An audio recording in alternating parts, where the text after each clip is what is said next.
এই যে কতবার বলেছি তোমাকে রান্নাঘরের জানলায় একটা নেট লাগাতে, তাও তো শুনুনি। যাও গিয়ে দেখে এসো। ভাম বেড়ালে সব গুঁড়ো দুধ খেয়ে নিচ্ছে।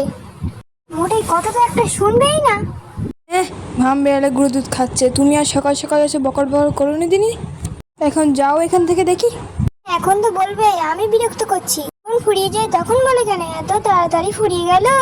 এই তো সেদিন আনলাম, বলার সময় তো দুটো কটা কম করেও বলো না। বেশ, তো এবার থেকে দুটো কথা কম করেই বলবো। এবার তুমি থামো দেখি তো। ও আমি আর থামলেই মনে হয় বিড়ালও আর আসবে না, গুঁড়ো দুধ আর শেষ হবে না। বলো কথা বলছি, এর একটা ব্যবস্থা করো, নাহলে এবার থেকে তোমাকে লিকার চাই গিলতে হবে। এই বলে দিলাম আমি। আচ্ছা বাবা, এক্ষুনি যাচ্ছি নেট আনতে। যত সব। মা, তুমি জানলায় নেট লাগাও, আমি ততক্ষণ সব গুঁড়ো দুধ সাবার করে দিই, কেমন? ও তুই তাহলে ওই গুঁড়ো দুধ চোর।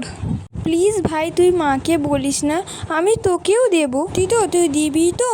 না দিলে কিন্তু। আরে বাবা, সত্যি দেবো তোকে।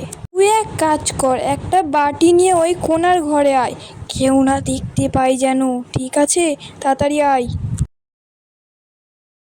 তোকেও কিন্তু সমান সমান দিচ্ছি।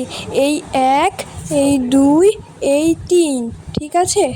এত কম কেন দিচ্ছিস? 2 চামচ তো দিচ্ছিস মাত্র, আর 1 চামচ দিবি তো নাকি? দাঁড়া দিচ্ছি তোকে, তুই মনে সবই খেয়ে নেবে দেখছি। এই 1 চামচ দিচ্ছি, এইটা নিয়েই যা, নাহলে না দে, নাহলে মাকে বলবো। যা বল, গিয়ে যা। হ্যাঁ মা। বলি কে গুঁড়ো দুধ খাচ্ছে? আমি তো কম খাই, এত খেতে কে বলেছে?